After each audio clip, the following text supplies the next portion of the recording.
Бұл не деп ойлайсың? Бұл әрине шексіз. Бізге шексіз лайк қойыңдар. Құрметті көрермендер, эфирде мен Айжан. Менің армандарым өте көп. Оны айтайын.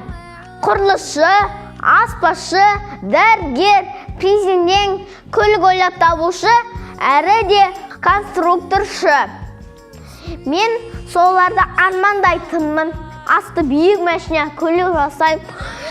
Және оның шын жыр табылған, батпақтан өтетін, құмыздан таймайтын, батай береді. Ол күшті көлік.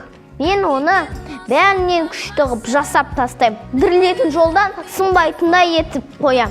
Басқалардікі сынатын болады, а менікі сынбайтын болады. Ең мықты, ең күшті, ең бай болып өсетін ересек болам. Менің армандарым өте көп. Мен оларды айтып бердім. Мен күшті, мықты Айжанмын. Қош сау болыңыздар.